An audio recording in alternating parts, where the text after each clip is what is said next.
Falando um pouco da origem, como diz aqui, evolução e diversidade da vegetação do Pampa. Considerando o Pampa, nós temos ali um mapa mostrando, então, o estado do Rio Grande do Sul, uma época muito antiga, onde foi formado, então, parte do estado do Rio Grande do Sul, que está representado hoje pelo que a gente conhece como Serra do Sudeste, que é da época ainda da Era Arqueozoica. É extremamente antigo. Na verdade, é a nossa região mais antiga, né? Que é em torno de 3,8 a 2 bilhões e meio de anos atrás foi se formada, então, esta região do estado. Posteriormente, vocês veem no período Triássico, muito depois, a ocupação, então, de um clima muito mais seco, não é, e muito mais quente, então, com a ocupação de grandes áreas cobertas por areias, né? Que foi a época, então, do desaparecimento da megafauna, né? Da época dos dinossauros, que ocupou, então, grande parte do norte do estado, né? Foi ocupado, então, por areias. Posteriormente, um bom tempo depois, evidente, né? 200 milhões de anos atrás, antes do presente, é que houve derrame basáltico sobre essa região das areias, dos areais. E, então, espessas camadas de basalto foram depositadas, especialmente no leste, camadas mais espessas, e à medida que nós vamos para o oeste, camadas cada vez mais finas, algumas partes ficaram areias expostas, e é o que constitui hoje os areais. Nós temos áreas no interior do estado que é conhecido como areais e que alguns se vê eventualmente em revistas, jornais, em entrevistas, que o pessoal fala de região desértica. Na verdade, isso nunca foi deserto. Na verdade, isso é uma região natural, não é? E que onde tem areia exposta, mas não tem ambiente de deserto, não tem clima para ser deserto, né? Então, é uma área, são áreas naturais. É claro que essas outras regiões que compõem, então, o restante e que compõem o Pampa, vocês veem a parte superior ali da Serra do Sudeste, que assim é uma região muito mais recente, né? Como o litoral é muito mais recente ainda, é a região mais nova, mas toda essa porção aqui assim constitui, daqui para baixo, o bioma Pampa. Então, nós temos áreas muito antigas e áreas muito recentes. Por isso, nós temos uma diversidade muito alta também de ambientes e de vegetação, e, consequentemente, deve ter também, como vocês vão ver depois, na parte de fauna também. E aqui nós temos, então, uma vista do bioma Mata Atlântica, onde nós temos, na verdade, a vegetação florestal está entremeada aqui por vegetação de campo. O campo, na verdade, é uma inclusão dentro da floresta, no caso aqui, floresta com araucária, né?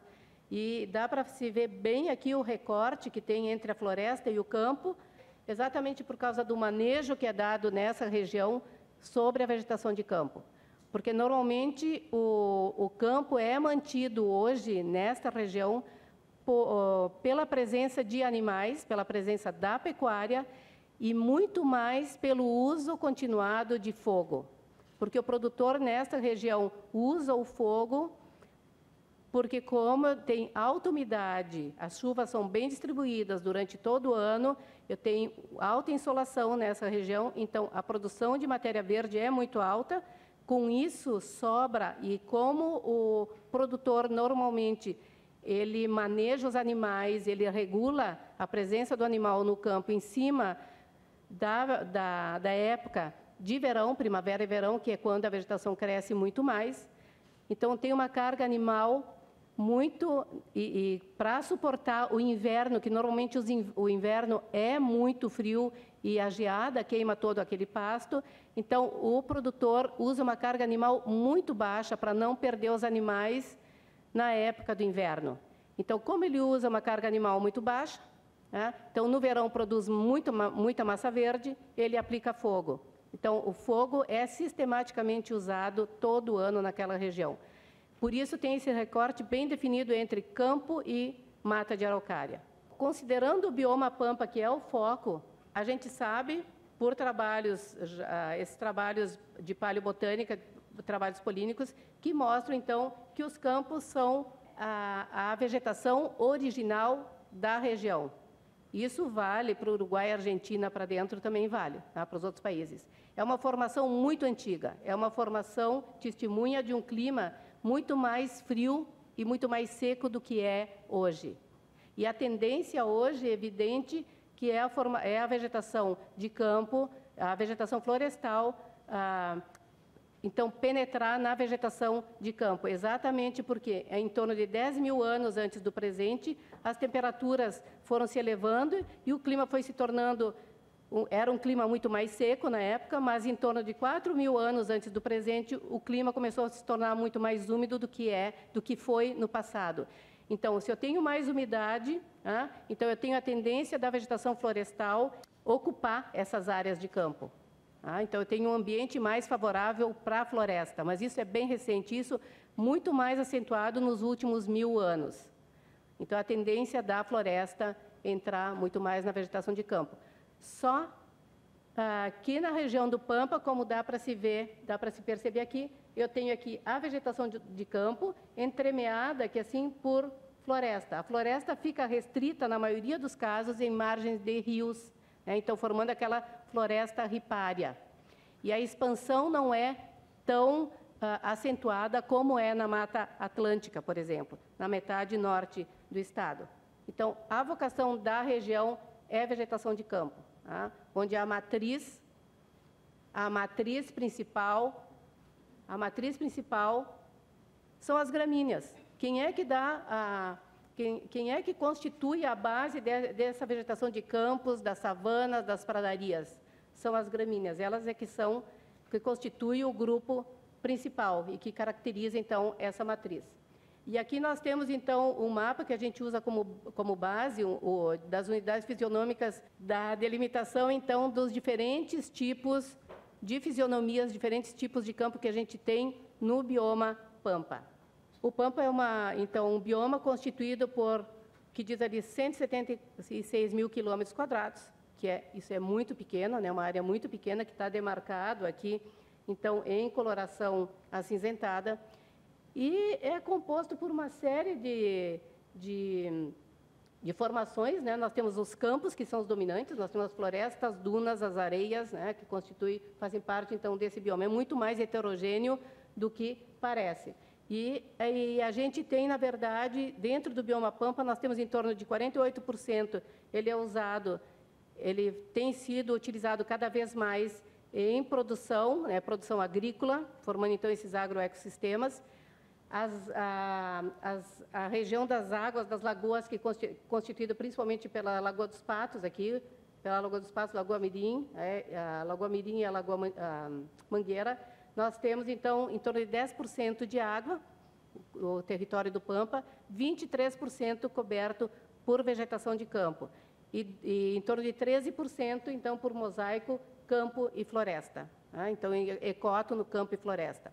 E aí nós temos muito inserido a região mais antiga do estado, que é constituído aqui pela serra, que nós chamamos de Serra do Sudeste, E a floresta é constituída por em torno de 5%. Nós temos, então, diferentes hábitats dentro dessa formação do bioma Pampa, aqueles campos planos, aqui, assim, as áreas rupestres com muita rocha, Aqui, os campos do Planalto, muito solo exposto, aqui a região dos areais, as areias vermelhas, bem avermelhadas.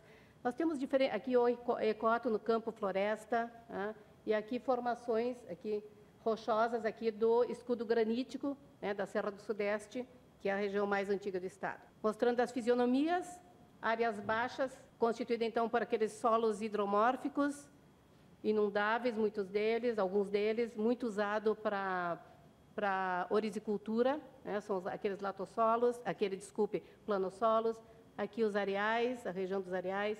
Aqui nós temos morros testemunhas, que são relictos da formação do estado, Isso aqui é uma área relictual, Isso aí é na região da Campanha. Aqui nós temos uma área, campos misturados com uma vegetação bem tropical, aqui representado pelas cactáceas, ambientes florestais, de florestas, campos, aqui o Parque de Espinilho, isso aqui sim uma formação parque, Aqui a Serra do Sudeste, uma mistura também de vegetação campestre e vegetação arbustiva, né, muito retorcida, muitas espécies espinhosas, diferentes fisionomias. E aqui no litoral, que é aquelas áreas de campo assim, a perder de vista, assim, bem planos, junto quase no nível do oceano. Então, hoje a gente sabe que o Pampa ele é extremamente pequeno, bem reduzido no Brasil, e é o segundo bioma hoje mais degradado, mais devastado, mais reduzido do país. Isso são dados do Ministério de 2010. Vocês veem, tem somente 36% do território do Pampa é original. O resto, muito destruído, muito detonado. E mesmo nessa área tão pequena que nós ainda temos, nós temos levantado aqui 2.169 táxons, isso significa a grande maioria espécies, alguma coisa subespécie e variedades, mas isso é um número muito alto. Mais de 2.000 espécies é um número muito alto numa área tão pequena, pensando em campo, onde o pessoal, quando vai e não conhece, acha que campo é todo igual. Na verdade, tem uma diversidade, para nós, de 3 vezes mais do que a área florestal. Tem muito mais espécies. Nós temos 990 táxons que são exclusivos deste bioma. Isso é um número muito alto para uma área tão pequena. Se for comparar com os outros biomas, se for comparar a área, a riqueza de espécies, a área e espécies que são endêmicas exclusivas, se a gente fizer essa comparação, e nós fazemos essa comparação, a gente faz essa correlação, o Pampa tem uma correlação extremamente alta, né? Ali nós temos as principais famílias, claro, que compõem essa formação de campos, que são as compostas, 380 espécies, as gramíneas, que dá, na verdade, a matriz principal, são 373 espécies, as leguminosas, 190 espécies, depois as ciperáceas, que constituem principalmente as áreas úmidas, 118 espécies. E aqui nós temos, então, as espécies que são endêmicas do bioma Pampa. Nós temos 347 espécies que são exclusivas do bioma Pampa. São espécies que são endêmicas. São espécies ou são endemismos edáficos, e nós temos muitos que são edáficos, que estão relacionados àqueles solos pedregosos rasos, e nós temos muitas espécies que são relacionadas àqueles solos dos areais. Então, nós temos 347 espécies endêmicas, das quais o gênero Mimosa, que é uma leguminosa, nós temos 37 espécies endêmicas, o gênero Croton, que é o Forbiaceae, 16 espécies. Dentre as cactáceas, nós temos a paródia, que é o gênero com 14 espécies que são endêmicas. Claro que paródia, especialmente em solos pedregosos, não é? Principalmente. As díquias, também muito relacionado, então, endemismo edáfico, que são as bromelháceas.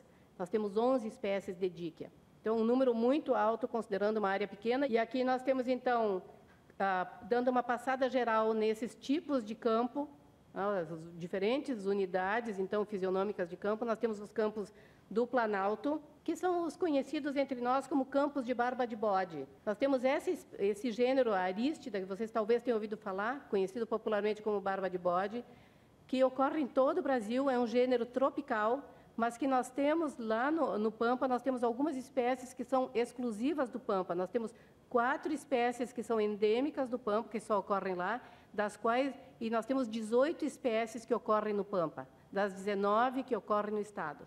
Então, nós temos algumas espécies que são muito restritas ao bioma Pampa. Um gênero tropical, e nós estamos numa região subtropical. Nós estamos numa região intermediária entre temperado e tropical. Por isso, possivelmente por isso, a gente tenha tanta riqueza, pelo ambiente que está localizado o bioma Pampa. Aqui nós temos, por exemplo, na região das Missões, nós temos aqueles campos de barba de bode, e nós temos essas áreas aqui que são ocupadas por, basicamente, pau-ferro, né, no meio do campo. Tem florestas dessa arbórea, que é extremamente comum na região de divisa com a Argentina. É bastante frequente. E nesses campos que são litólicos, eles estão extremamente rasos, nós temos uma vegetação que é muito característica, muito específica aqui. O solo um pouquinho mais profundo já tem essas árvores, essas arbóreas. Aqui eu tenho, por exemplo, uma iridácea que é exclusiva desta região. Só encontro nessa região desses campos, de solos bem rasos. E aqui nós temos alguns representantes, né, de diferentes famílias, plantas extremamente bonitas, ornamentais, algumas como aqui categorizada como vulnerável, segundo a IUCN, segundo a lista da flora ameaçada de extinção, e representantes de diferentes famílias, com diferentes coloridos. Aqui uma mandioca nativa, não é? Nós encontramos nessa região. Pena que esta região, grande parte dela, ou a maioria dela, está assim hoje. Resto de barba de bode, de campo de barba de bode, é muito pouco que a gente encontra. A grande maioria está assim. Como são solos, a grande maioria, solos profundos, latossolos, então, que são de fácil mecanização, o que o pessoal tem feito naquela região desde a década de 70, 60, 70? Trigo no inverno, principalmente trigo, e soja no verão. Soja ou milho no verão. Então, grande parte da vegetação foi suprimida e foi substituída, então, por culturas de inverno e culturas de verão. Tem propriedades que eu não sei se tem cerca. Acho que não tem divisória. O pessoal planta e planta até a borda, até a beira da estrada, da beira do asfalto. Tudo é convertido. Tá? Então, não se conhecia, não vai se conhecer. Aqui nós temos, passando para essa região ali, os campos com espinilho, que é um cantinho do estado, uma pontinha do estado, que tem uma vegetação que é muito exclusiva e que é típica de uma região da Argentina, onde nós temos essa vegetação tipo parque, que é dominada principalmente por leguminosas que são espinhosas, espinescentes, que formam o extrato superior, onde nós temos aquele espinilho, que é a Vachellia cavem, nós temos duas espécies de prosópias aqui dentro, nessa região, que é conhecido como nhanduvá e conhecido como algarrobo. Tá? São espécies que vêm do Chaco da Argentina e que formam, então, o extrato superior, copas de árvores que não se tocam, mas formam um extrato bem desenvolvido dessas espécies arbóreas, arbustivas. E no extrato inferior, sim, eu tenho vegetação de campo. Isso fica bem na pontinha, então, na divisa com Uruguai e Argentina. Então, o Parque do Espinilho. Na verdade, é uma unidade de conservação que não está muito bem conservada. Passando, então, junto do Parque do Espinilho, nós temos o restinho, quer dizer assim, quando do depósito do basalto, então nós temos solos muito rasos, por isso a gente classificou aqui como campos da campanha sobre solo raso. E aqui nós temos um exemplo. Solos muito rasos, solos litólicos. Graças a Deus, um dos grandes problemas, não é para que isso aí não seja convertido em lavouras, é exatamente a presença desse solo muito raso, que não permite, então, o uso com lavoura. Né? Então, ela é trabalhada basicamente com pecuária. E é claro que nós temos um outro fator limitante, que é a má distribuição da chuva. Porque à medida que a gente vai da costa, não é, do oceano, do litoral, para o interior, claro, eu vou ter uma má distribuição das chuvas. Então, isso aí, consequentemente, eu vou ter déficit hídrico nessa região, especialmente no verão. E uma coisa, assim, o sobrepastejo. Então, eu tenho uma carga animal muito alta, em geral, feita pelos produtores. Por isso, eu tenho o extrato inferior coberto, bem rapado, e o extrato superior sobra quem? Uma espécie tóxica, que está aqui representado pelo miu-miu, que é a Baccharis coridifolia. O animal não come, aí é ele que sobra. E aqui representado, aqui, por exemplo, as flechilhas que a gente conhece, não é? Representado pelo gênero Stipa, nós temos 24 espécies de Stipa, das quais 18 ocorrem no Pampa e 7 são endêmicas, porque é um gênero de gramíneas que vem do sul, da América do Sul, né? São plantas temperadas, de região temperada, então são plantas que têm de metabolismo fotossintético C3, são as plantas de melhor qualidade que a gente tem, não é? Então, pensando em forrageira, quem tem uma área dessas aqui, um campo desse aqui, não precisa fazer nada, só deixar sementar e trabalhar, porque são as forrageiras mais produtivas, de melhor qualidade que se tem, tanto quanto um azevém, por exemplo, que o pessoal utiliza para a pecuária. E aqui nós temos nessa região algumas espécies que só ocorrem nessa região.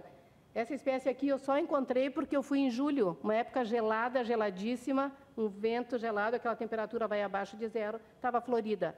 Uma espécie que não está citada por Brasil, por exemplo. E essas espécies aqui também foram descritas há pouco, espécies que só ocorrem de diferentes famílias, só ocorrem nesses solos rasos. E aqui nós temos, o que é um solo raso? Cheio de pedra e e as gramíneas ali no meio. E ali o pessoal faz pecuária.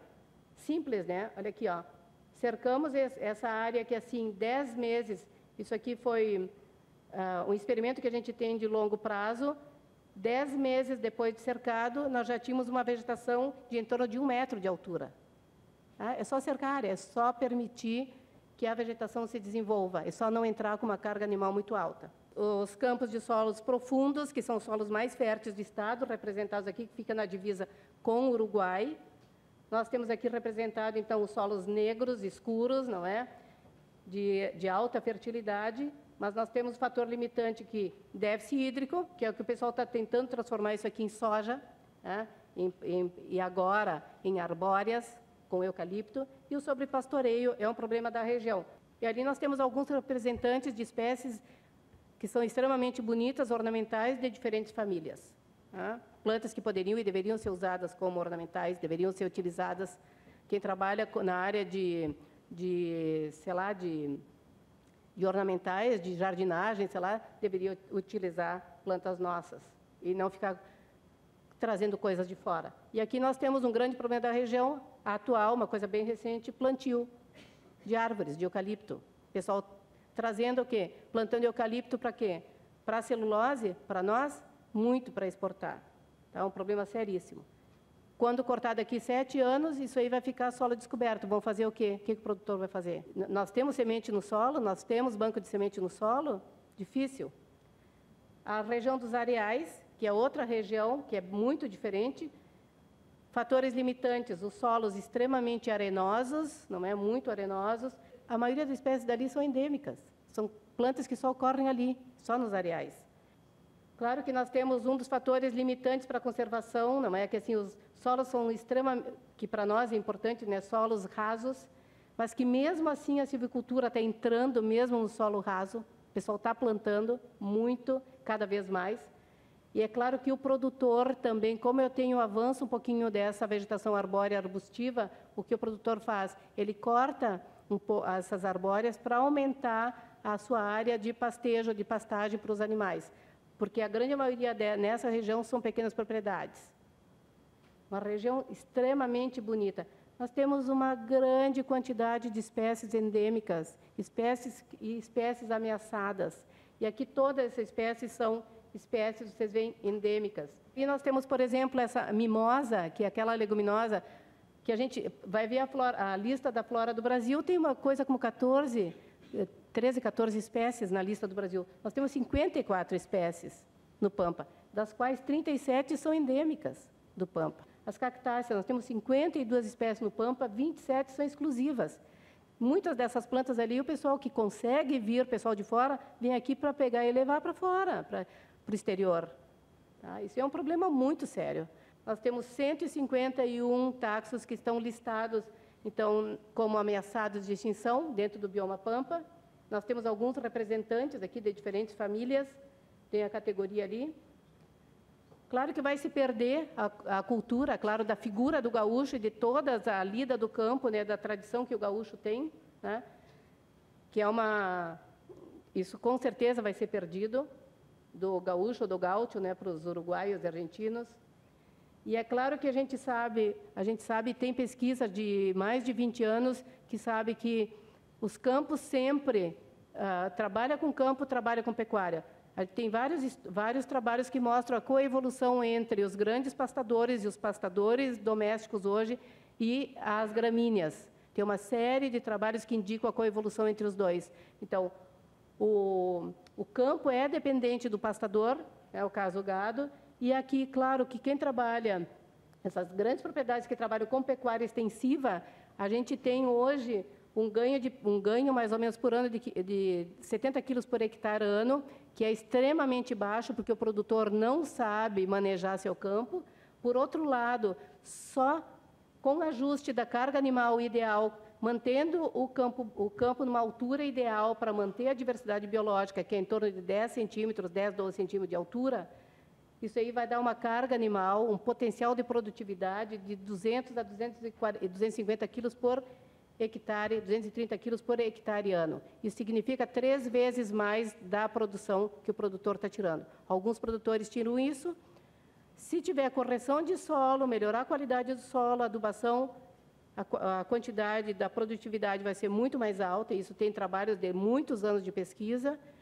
E o que está colocado ali, a oferta de forragem ideal, em torno de 12%, isso significa 12 quilos de matéria seca por 100 quilos de peso animal, e significa mais ou menos 10 centímetros de cobertura uniforme do campo. Mais ou menos isso, mantém a diversidade e mantém a pecuária com alta produtividade. E hoje a gente sabe que tem trabalho em andamento mostrando que a carne que é produzida em cima de campo nativo, em cima desse campo que tem uma diversidade biológica extremamente alta, tem o equilíbrio perfeito para a saúde humana, o equilíbrio entre ômega 3 e ômega 6, saiu agora uma tese de doutorado, tem uma pesquisa em andamento com o Instituto de Cardiologia de Porto Alegre, mostrando, então, a qualidade da carne quando criada em pastagem nativa com uma diversidade alta, que não tem nada a ver com a produção de gado criado com cultura monoespecífica, com braquiária, por exemplo, ou muito menos ainda utilizada com silagem, né, tipo com grãos. Não tem, a carne é completamente diferente. Problema, claro, as áreas, os recursos hídricos, a maioria das nascentes são sobre vegetação de campo. Então, se eu conservo o campo, eu estou conservando água. A água é fundamental, como todo mundo sabe, né?